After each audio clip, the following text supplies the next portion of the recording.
But hi, my name's Harper. I am the newest member of the content creator program. I was accepted a couple months ago, but I've been streaming Neverwinter for a little over a year, and I have been playing Neverwinter since back in 2014. So that is why I'm here. Hello to those of you who I haven't met before.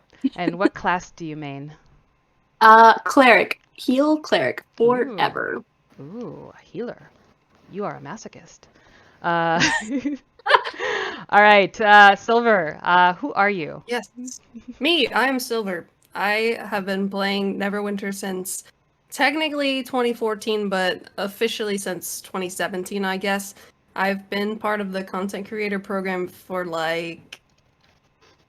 I don't know how long, a long I, time. I think for the even And like the beta version, like when we're still just like trying out, like what am I doing here? So it's been a while. maybe, yes, a very long time. And I make videos on YouTube and I stream sometimes. And I main also a healer cleric, so I guess that's a theme today.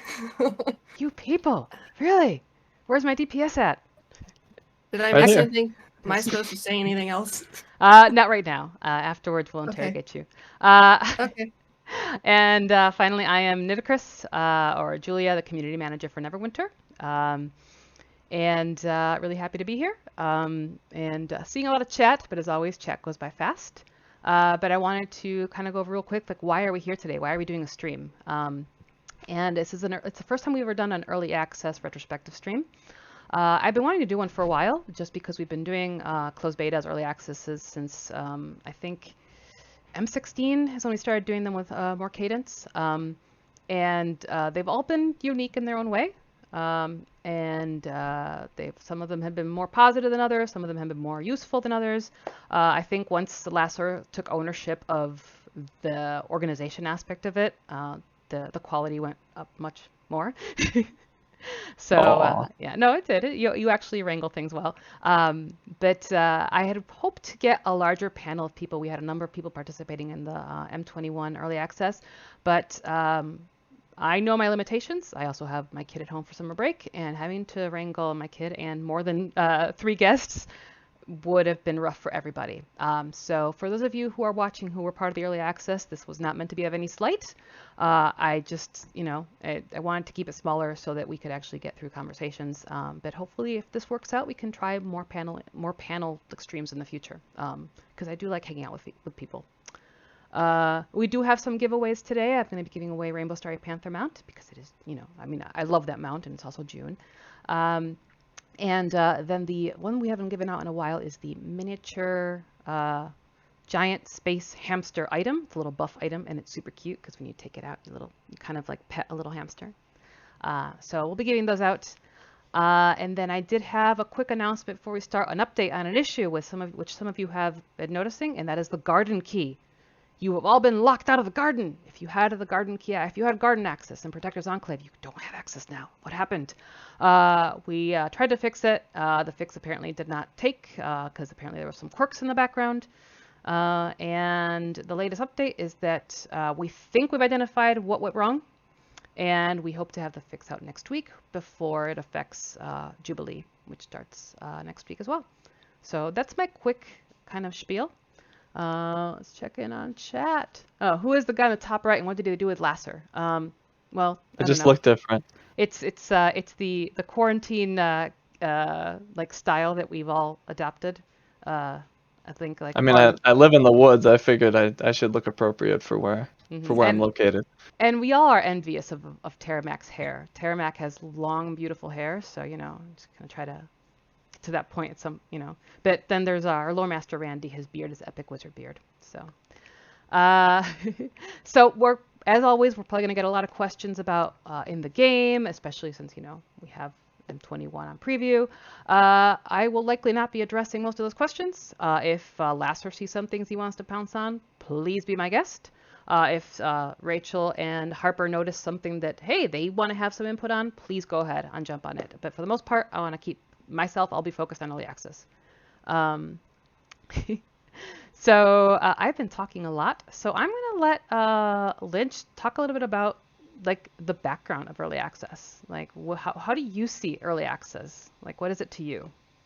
Well, I would say it's evolved over time. I originally wanted to do early access with M17 because we were introducing a trial at a level of difficulty we hadn't previously released into the game, and we needed to get the best players that we could to experience it early on to give us feedback so we could really hit our mark with the tuning. And that's sort of the catalyst for early access, and it's grown from there. Every module we have a list of features that we're considering getting some early feedback on, and then we consider like who are the best people available in the community to test these things and to give us feedback early on so we can make those adjustments before it gets out to the wider audience. I have to add a caveat when you say best people in the community. That it's not best. The most as in, like, appropriate people. Thank for you, what we're because looking for. that was for example, I would not, if I were an average player, I would not be picked to be part of closed alpha because I do not have the requirements that Lassor is usually looking for in terms of ability to play at a certain time or organize themselves, because I am lonely and I have no friends, and If the criteria was the best, I would never be invited either. I think it's for other folks just have a more critical eye. I have a biased eye. I can't look at the game Yeah, I without having mean, some bias in there. there's lots of different things that we look at, and it depends on the feature. Like, obviously, we're not going to get a bunch of casual people for a trial because that's not appropriate for them. But for the Bard, we had a wide range of people. We wanted some number crunchers. We wanted some people that would be focused on art and give us feedback on that. Others who give more subjective feedback. Like, a lot of times you'll ask people for feedback and they'll just give you a bunch of bugs, but other people are able to describe what they like or don't like about something, or the pacing of the leveling and things of that nature. Like, different people offer different perspectives that we're looking for depending on whatever we're testing. And with the Bard, it was kind of a catch-all. Like, let me just grab as many different perspectives as I can and see what people think.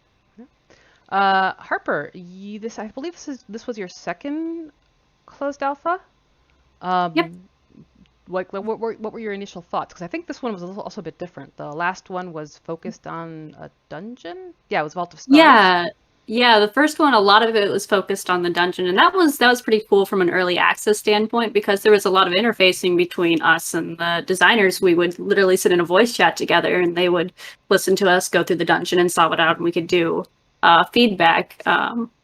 Just like right then and there. And then like this time, I know my schedule personally didn't line up a lot with any of the designers when they were online, but there was communication through the Discords and forums, and I mean, I don't know, it's just always interesting to see the troubleshooting aspect for early access.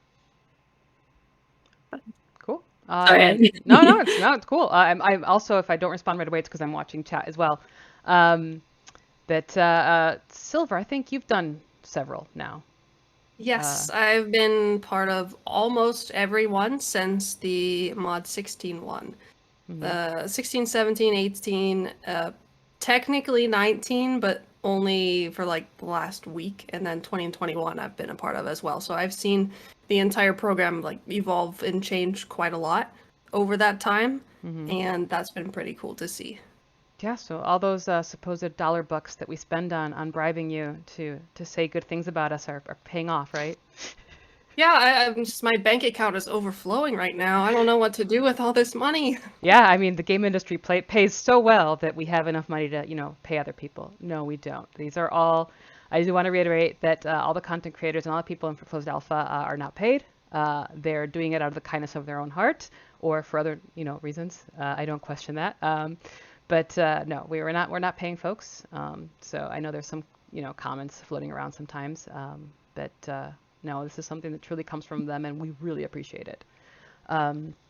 So yeah, I'm also seeing in chat a lot of criteria about, why haven't I been picked, or, what can I do to get picked? Basically have a record of being able to give decent feedback. We do look at the forums, we do look at other places. If you are a person who's had a presence, who's given, detailed feedback, in an organized fashion, and you are a contributing member of the community, that's something that we do look at. Just because closed alphas are really valuable to us. They're not like here, have a treat for being awesome. It's actually here, join us because we really need to know that we're doing okay or what can we change, because we don't want to go into preview where the feedback does get kind of messy just because it's louder.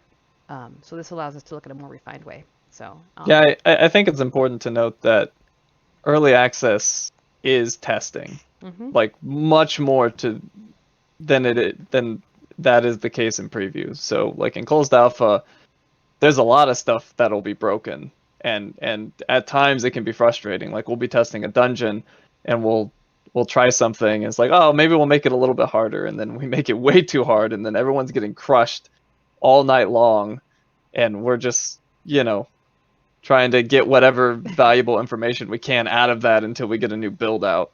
And then it's like, oh, okay, now things are a little more manageable. But things break all the time. Like that's why we have to be in constant communication with the people in closed alpha, because they'll message me like, hey, I'm stuck, can you come help me? And sometimes I can and sometimes I can't. It depends on the nature of the problem. But it's very much a test environment, and that's why it's very important to pick the right people to be there, because you need people to understand the situation that we're in and the things are evolving, and that things are going to be a little frustrating, and to kind of have a sense as to where things are going, where things are heading. Like it's not constructed yet, but is it going in the right direction? Like how do you feel about the trajectory that a particular feature's on? So question for Harper and Silver, whoever wants to answer first. Like, do you actually enjoy early access, closed alpha? We're going to use both names interchangeably. Is it something that you find enjoyable? You want to go first or me? You can go first. Okay.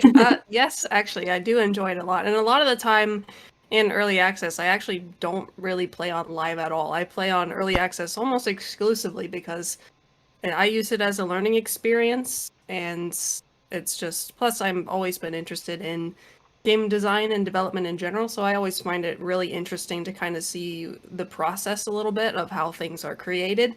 And like Harper said, the troubleshooting process, how things change over time. And I find that all really interesting. So I do spend a lot of time there, and I do really enjoy it a lot. Cool. Yeah.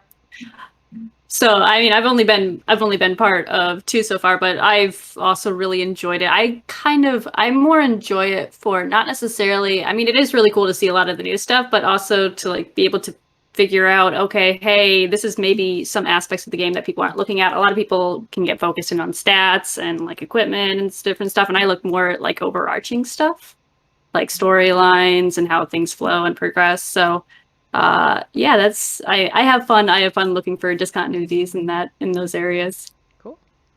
And Willow actually gave me a great segue. Willow wanted to know if we're going to talk about the leaks, and yes, that's actually the next thing I'm going to jump onto. Because when Lassor and I were discussing putting this stream together, he asked me, are we going to talk about the elephant in the room? And I'm like, yes, we are. I don't want to ignore it because it would seem really obvious if we did. Plus, it's an important part that can impact the program. For those of you wondering what I'm talking about is, M21, we actually had to, about a week before it was supposed to end, we had to kind of pull the plug, more or less, and that's because there were leaks about M21. We do make people sign an NDA when they agree to participate in the early access, and we've been a little bit more lax in the past. Like we know that information gets out there, but it's always been really hard to, with concrete evidence, point out and say it was this person or this person or these people. And I've always been someone who hates punishing everybody for the acts of a few. But this time, it's gotten to be the point where we had to do something. Early access is really valuable to us, and if information gets out there without context, or in the development stage it's at during early access, it can really throw off players, even the perception once it goes into Mimic. And it also it doesn't give the designers a chance to showcase their work in a way that's just. So leaks are a huge thing, and we felt that this time we had to take action, and we did. and unfortunately, it really sucked. I'm not going to mince words. From a purely like administrative point of view, it took 4 hours of my day to get everything set up to bring the program down. 4 hours that I did not account for, that I could have been doing other stuff. So selfishly, that really sucked. But at an emotional level, I had basically felt like I was punishing people that I know were not the leakers. A lot of people got hurt, and a lot of trust is broken in that sense. And it does, make Lassor and I discuss about the future of the program, what we're going to do, what can we do. But it was not an easy decision to make. Easy decision to make. So I'm also going to let Lassor kind of talk about it a little bit, about his perspective of why we took the actions we did. So. Yeah, I Take it mean, away.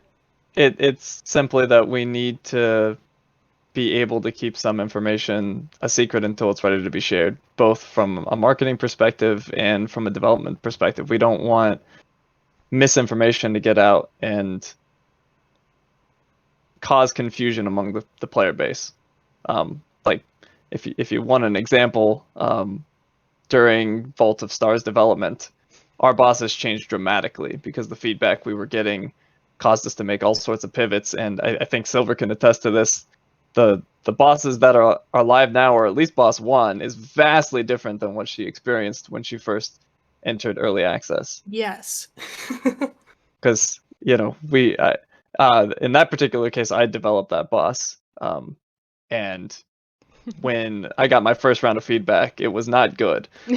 So it was like, oof, okay, I've got to make some adjustments here. I've got to change some things. But if information had gotten out about that boss, not only would the art not be correct, and there'd be a lot of things that weren't final and looked really bad, but all of the information about that boss would be incorrect, and that would cause all sorts of confusion and issues among the community. So it's that's a small example. Obviously, any leaks tie into our ability to market and make money off of the game. So there's the financial aspect as well. But it's really important for us to be able to keep our information within that group.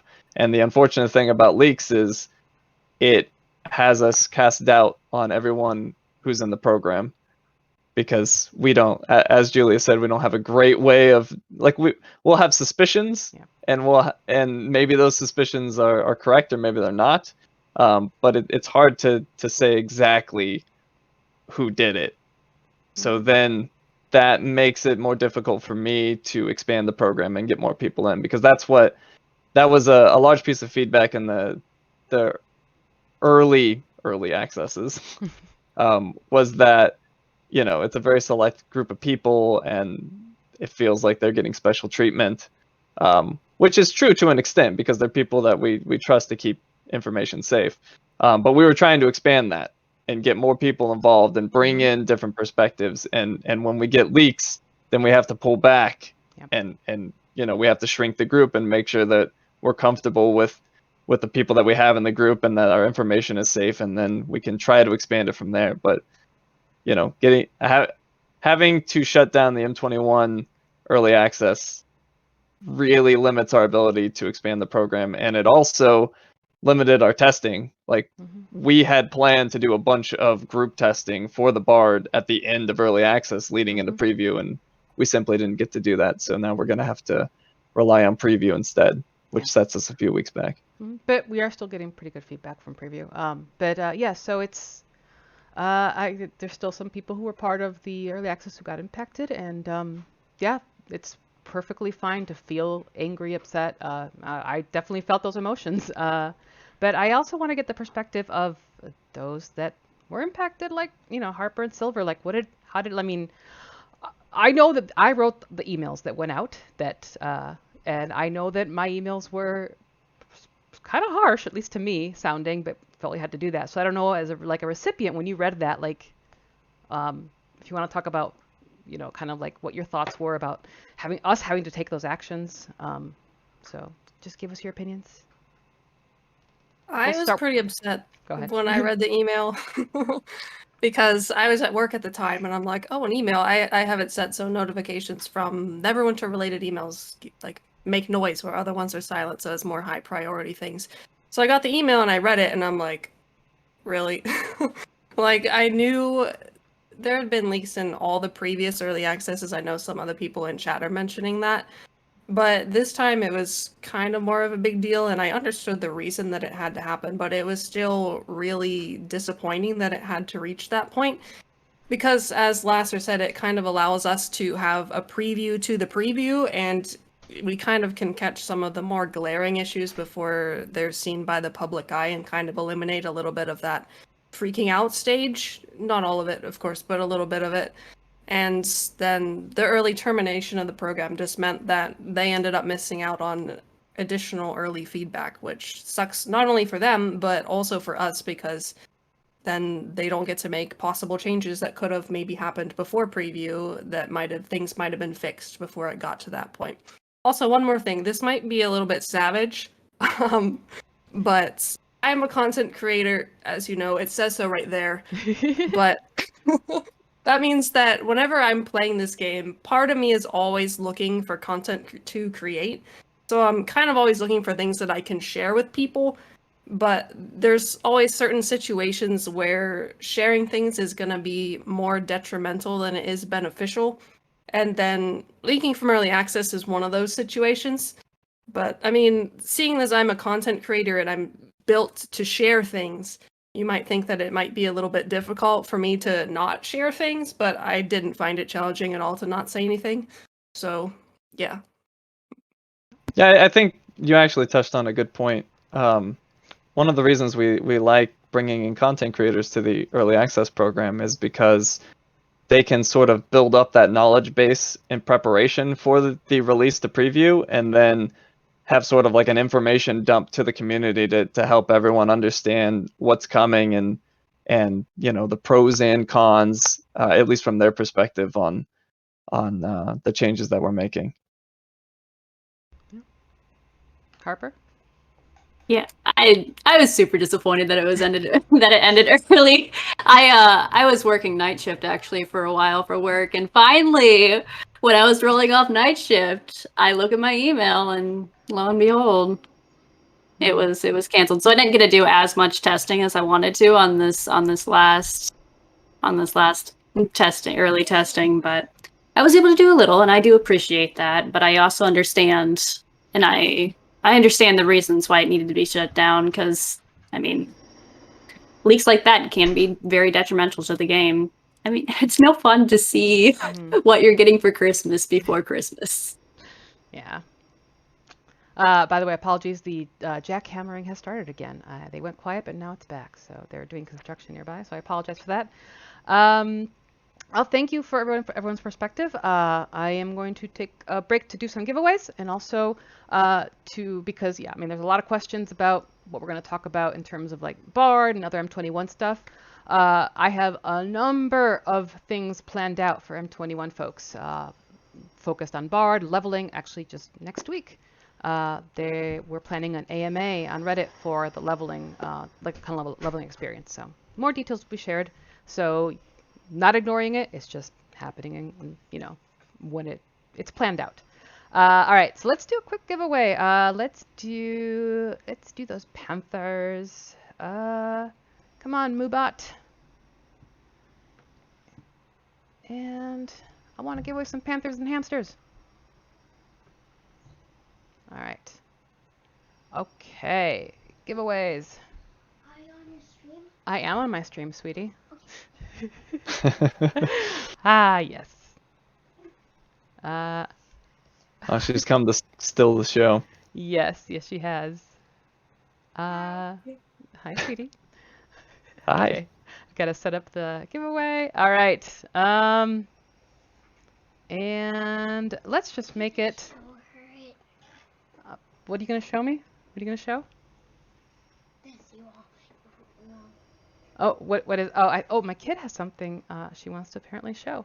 What are you gonna show people? Mama, you want to. I did, because I was gonna be a troll.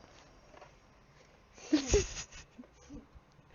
gonna show your collection of Nerf bullets from Nerf weapons, Yes. or is it a mirage?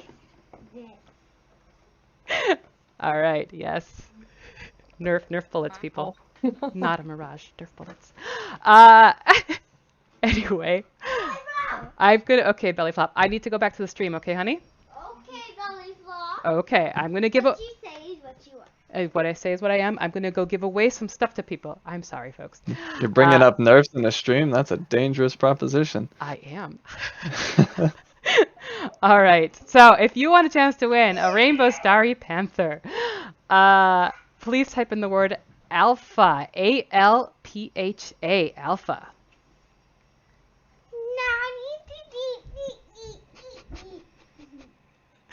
Okay, honey. Seriously. Nena, Nena. I used to do a that tu when I cuarto, was a a tu kid. cuarto, por favor. Venga, a tu cuarto. Lo sé. A tu cuarto. Come on, go to your room. I pulled out the Spanish. She knows I mean seriously. I was gonna say, when you get serious, do you just switch language? I do. It's She gets. I haven't said her it's middle like name when my yet. mother used to say my middle name, and it's like, oh no. Uh-huh. All right. Ooh, that's a lot of people. I like a Barovia.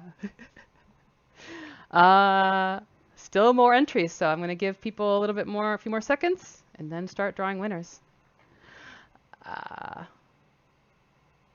Okay. Okay. And all right, I'm going to start drawing the first winner. And Velmax won. Congratulations, Velmax won. When I pull all the winners, I will tell you the instructions. So, Congrats. yep. Elmax had the maximum roll for RNG with that. Yeah. And then Lobo_SW, Scourge Warlock, or Southwest. I'm guessing Scourge Warlock.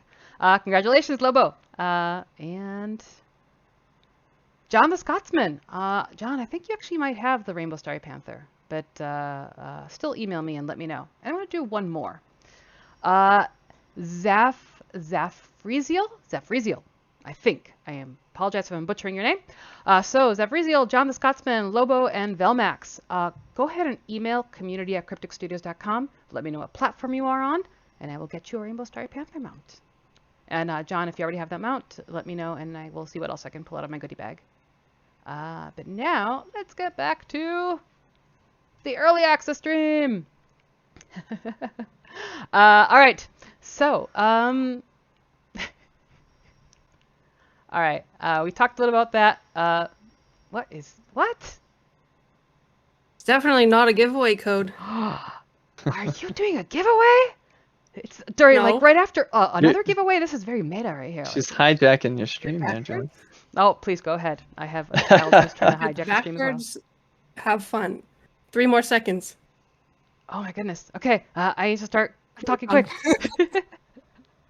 All right, so let's talk about specifically M21 and like how did the content change or evolve over time. So I guess I'm gonna start with Lassor since he's kind of got to see that from that perspective. So Michael, like what when we started out early access for M21 until we had to shut it down, like how much of an evolution in the content was there? There was a lot of evolution in the leveling experience. We didn't actually have that much in the Bard. Like we were pleasantly surprised that people generally liked what we had set up. We made some minor adjustments, like really minor. What comes to mind is like the positioning of the pins. For example, they were on the top. We moved them to the side. It all sort of blends together to me. So maybe Silver or Harper remember something more specific, but there wasn't anything major that comes to mind. Like we had some bugs that we needed to address, but Yeah, the main thing that I can think of is kind of how there were some places where we would get locked out and we couldn't progress at all, so we were just like, hey, help. And then someone had to come fix it for us. And then that kind of got fixed. But other than that, I mean, there's not really a whole lot that I can think of, at least. I mean, the leveling process I leveled a couple bards while we were in early access, and the second one it definitely felt different than the first one. So the leveling process got smoother, but other than that, I don't really have anything else to say about that. Yeah, I mean there are a lot of little bug fixes that you were dealing with, like when you couldn't go through any doors. That one was fun. I was stuck in like a little hut with like a T-posing ghost for a while, so that I have was a picture of interesting. that. Oh man. Isn't it great? That's And the fun. other ghost was proposing to this T-posing ghost. It was beautiful. That actually happens on preview, so I feel like I can talk about that a little bit. But um, Please if go she ahead. doesn't T-pose for you, she's not the one, is what we decided. Yes, yes. I But think. yeah, oh, sorry, go ahead. Oh no, sorry, I thought you were done. Oh no, I was just gonna say, like, other than that, it was just like quests here and there that we found that you could access early. Like I can still go into Dread Raid when I'm like level 8, so that probably shouldn't happen. But but I don't know. In terms of, it was mainly just like bugs and catching stuff here and there, rather than just like overall development. I think the biggest change, at least that comes to mind right now, is we were working on the tutorials, so a lot of classes were just broken for a while, trying to go through the tutorial process. But we were getting a lot of good feedback in what various people in the program wanted to see in terms of the tutorials, and out of that stemmed the idea for all of the various what's the right word for it? Sort of the training area that we set up, where you can set ratings and have your AP constantly available, things like that. The training room where you can go in and you can test various with your builds. So I think that was the biggest pivot that we made, and not really a pivot in that case, but more of an addition. Like that was something that a lot of people indicated they wanted, and then they gave us a bunch of ideas for us to pursue. I do want to call out a major bug that Lord Willow said he found, or a problem, not a bug, but that his old USB Guitar Hero controller didn't work with Bard. Oh, that's unfortunate. Gotta use a Rocksmith guitar. There we go. But that does actually, I did not want to ignore. There are console players who are concerned about how it's going to work with a controller. We, once we're ready, because the console release will be after the PC release. So we will start releasing information on how Bard will work on console on a later date. But don't worry, you're going to get the class. I mean, it would be really horrible if we didn't release the class on all platforms. That'd be mean. So we'll make it work. But yes, I didn't want to ignore that. Yeah, there's some special considerations when it comes to console. There's limited input on a controller, and bards have access to a lot of notes. So we're trying to find the most intuitive way to support the performance mode with Bard on console. I can't wait to have a battle of the bands on stream. It's gonna be excellent. That's been my favorite part about the Bard, is just going on a preview or even in closed alpha and just having people playing a song out in the courtyard. Mm-hmm. Because I can't do that. Well, I had. But Oh, go ahead.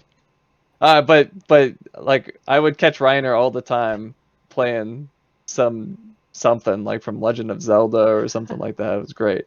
Fun times. Yeah, no, we released Bard on preview on my birthday, and so I had one of our audio people, because I'm tone deaf. I can't, I can't compose anything. So I had Mario go ahead and pull the keys for Happy Birthday. So I recorded myself playing Happy Birthday to myself. So fun times. But so one of the things I wanted to bring up is for this preview, we released an FAQ. We've been kind of evolving when we release new modules onto preview, to get more eyes on it, more feedback. But we've also realized that people go in with a lot of questions. And in the past, it's always been a little bit like the Wild West. We just kind of dump you into preview and figure it out, which with a new class and with a new leveling revamp, it can feel painful. So we did put an FAQ together, and a lot of it was based on actually what the testers, what the early access folks told us. They said, hey, the leveling especially, you're going to want to communicate that as quickly as possible. So I did want to give out a shout out to that, and then kind of ask like Harper and Silver about when you first got the invite for early access, and versus then when you actually got access to early access to Owlbear, what expectations did you have in mind? When you started playing, like, did it match your expectations? Were you surprised at the changes? Were you not surprised? And what did you initially think would be, oh, this is going to be major. They really need to talk about this right away. So You can take this one first. Okay. Well, first off, going into this, I'm just like, oh, new class, and then I get in and it's like level 20. I'm like, wait, I think something's broken, and it's like, oh no, wait, no, this is legit. That was a big shock, and then like it was even more shock. I like pulled up a snap that I had of the in-game map, and then the new leveling map. I'm like, where are all my zones? Like Pirates Skyhold, I love Pirates Skyhold. But it was just a real shock to see where things had gone. But like after like going through leveling and seeing, and I pulled in one of my higher level characters too to look at all the campaigns, seeing how it flows so much more smoothly from the leveling aspect into the campaigns is just amazing. Because I meet so many new players where they're like, okay, everybody's told me to get to level 80, and that's where the game starts. Now where do I go? But now there's like a obvious transition of, hey, these campaigns go up in level. And big shout out to reworking the AI progression, because I still have to get my last boon on that one for some of my characters. I've never finished it. Yeah, there's But, been a lot of rework. Yeah, I was excited to see in the FAQ your discussion on how new characters will be brought into the system. That like level 80s will automatically be brought down to level 20 and whatnot. But I was curious of the decision behind, and I did see some discussion in chat about why characters that are like mid-leveling, why they'll be brought up to max level 20 immediately when it copies over. Yeah, so that's something that, just kind of, okay, so spoiler, tomorrow we're releasing a developer blog on the leveling experience that covers that. And then next week, I'm hoping it's going to be Wednesday of next week is when we have the Reddit AMA, where we're going to have the designer, Elliot, and he's going to have some backup with Ryan, where they're going to be answering questions. So those are great things to keep in mind, because I personally would probably do a disservice to them if I tried to answer anything. But yeah, they're legit questions. It's also perfectly fine to feel sad for having some zones being gone. I personally love Pirate Skyhold. It's aesthetically very pleasing to me.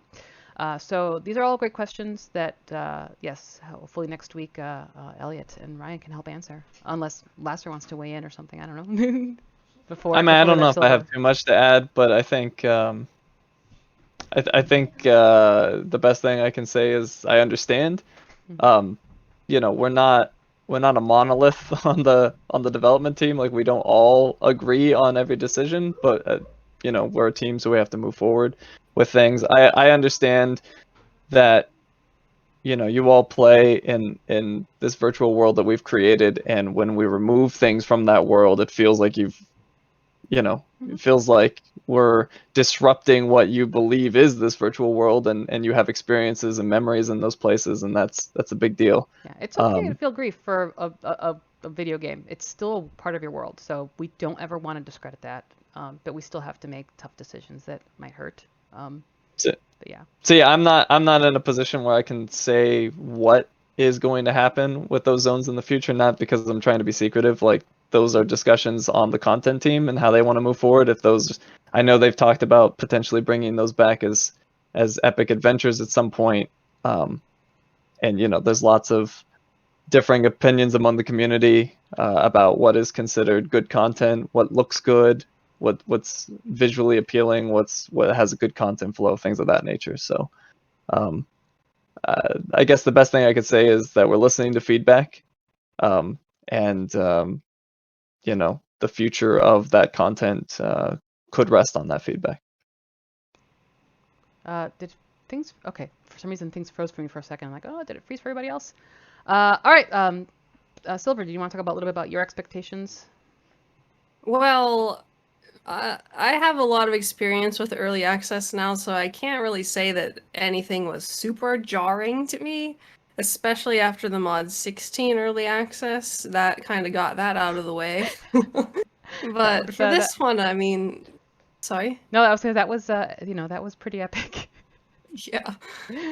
For this one, really the main surprising thing was the level cap being changed again, because it was like 2 years ago at this point, but it feels like it just was increased to 80. So I was like, oh no, what are people gonna think if the leveling cap is changed again? Oh no, panic.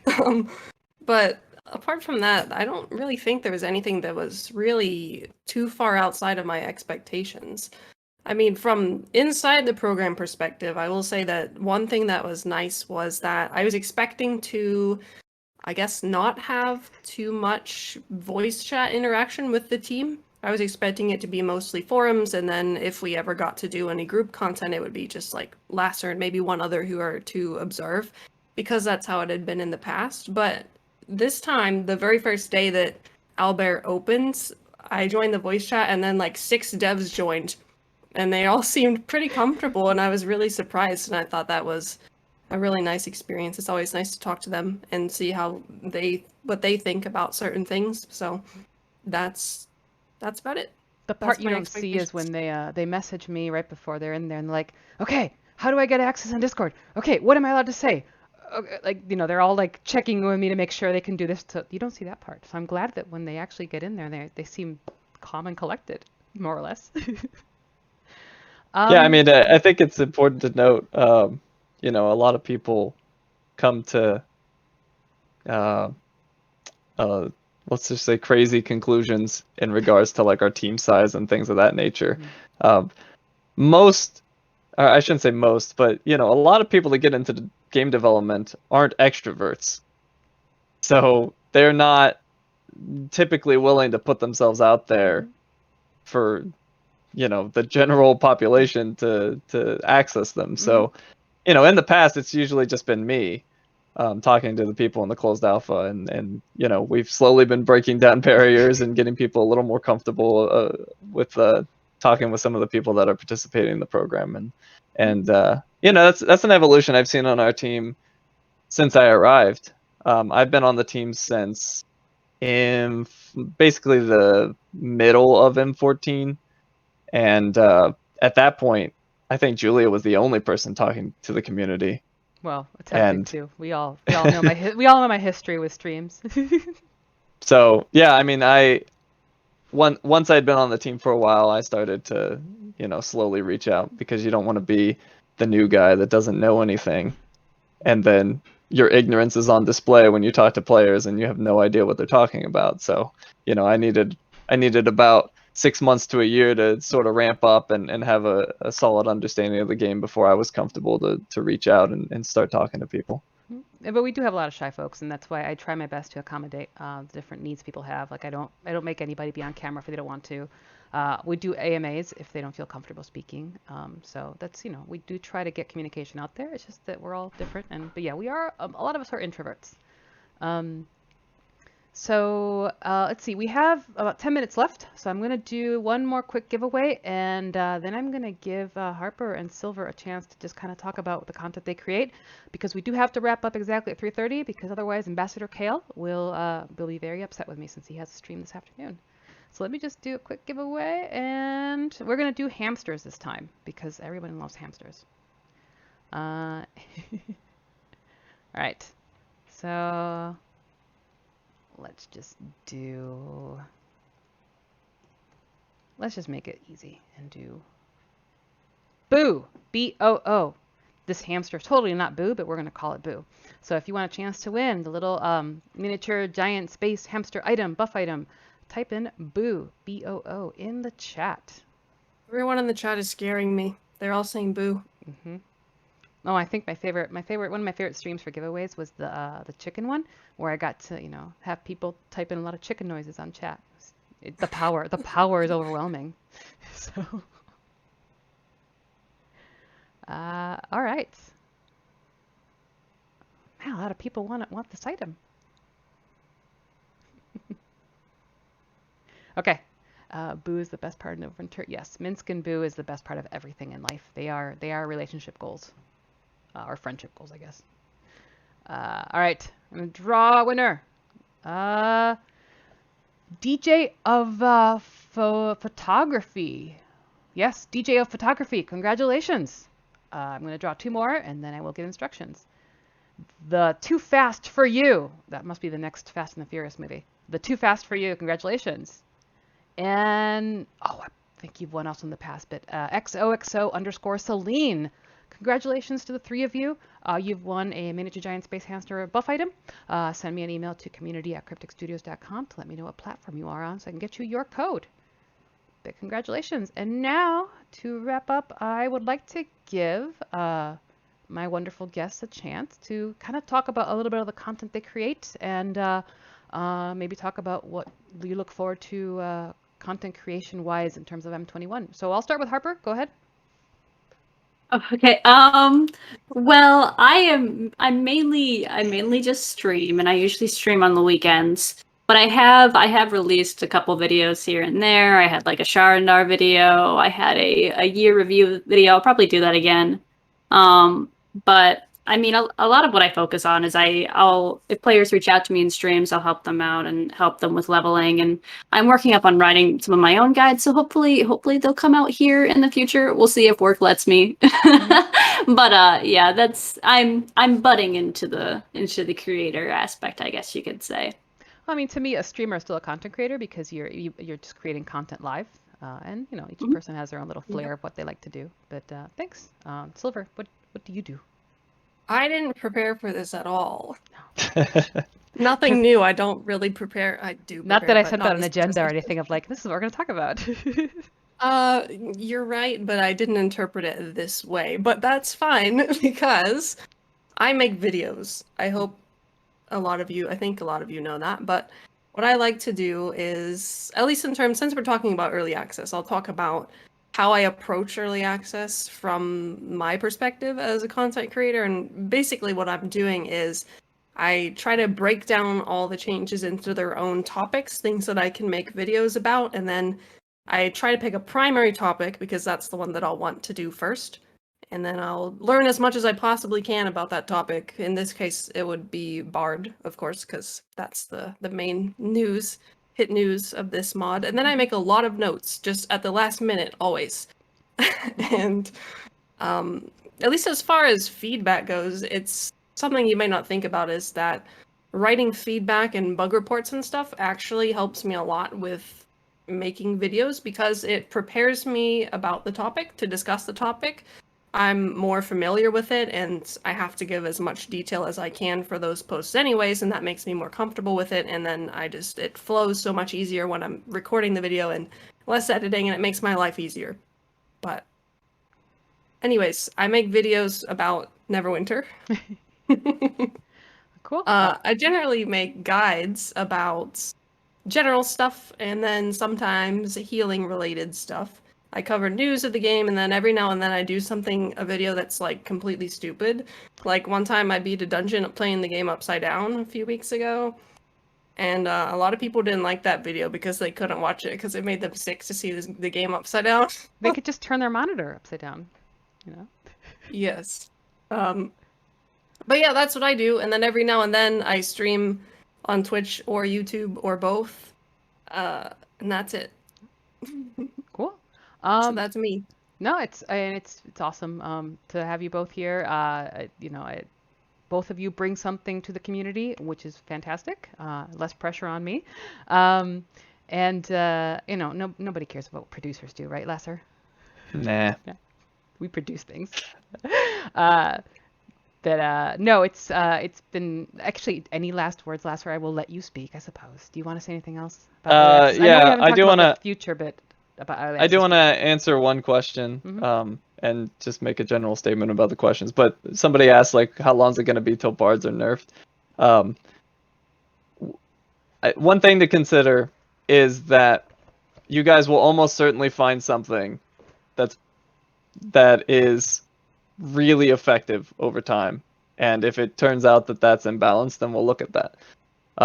But it's going to take people having soak time with the class. Like, not everything's going to be revealed right away. Somebody at some point is going to have a light bulb moment and go, oh, this works really, really, really well. And if it's something that we need to consider that is game breaking, then yeah, we'll take a look at that. But we don't have an active plan to nerf the class. Like, that's part of preview. Like, we want people to get in there and test the class in different situations and see how it fits with the other classes in the game, and make sure that it has a place among them. And then I just wanted to say something about questions in general. Like this particular stream wasn't really set up to answer questions, so I don't want people to like walk away from this going like, oh, they just dodged all my questions or didn't answer them. Like this just isn't a great place for that. Maybe Julia will have something. Yeah, I've got other streams lined up. I've got you know, a lot of the devs are eager to get out and do more streams or AMAs, and you all have a chance. It's just that you know, not every stream can be answer all my systems questions. I know that many of you wish it was, but the game is more than just systems. The community is a huge part of the game. Having content creators is you know, it's a big boon for us because, hey, people like our game enough to actually spend some of their personal time on the stuff we make. We want to recognize that. And early access, Lassor and I still have to discuss about the future of early access. Who can we trust? You know, what can we do? It's still incredibly valuable. So we just wanted to be as transparent as possible about that.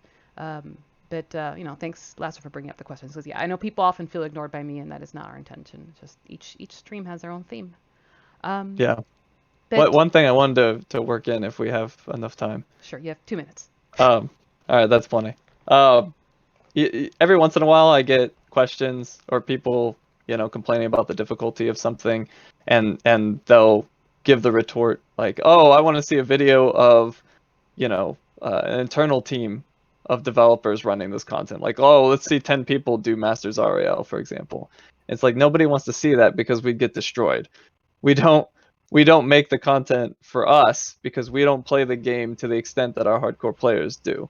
Like some of us play as Some much of as you we do. can, and I mean, I can hold my own in Zariel and I can contribute, but I'm not going to be one of the top players. I'm going to be carried to at least an extent. So I think it's important to remember that we're making the game for you guys, and we're using you as a basis for tuning, which is one of the reasons why early access is so important. So we can get tuning in a relatively good spot before we go to the larger community and test it in that environment. So that was just something I wanted to throw out there. Though It should be no surprise to anyone that we're not top players. Like we have some really good players on the team, but you know, we're not just like breezing through Zariel over here. And we do. I actually have had. I need you to wait a moment. Just 2 minutes, honey.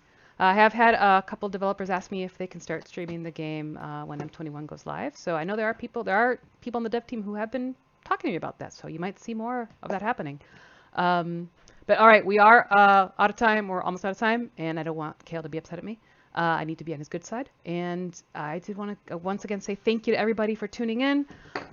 Stay tuned for more information about future streams, AMAs, all that kind of fun stuff. It's going to be a very busy summer, very busy, lots of stuff happening. And thank you so much, Harper and Silver, for taking some time out of your day and being here. I hope we can do this more in the future. And everybody take care, stay safe, and be cool. Bye, everybody. Bye. Bye. See you guys.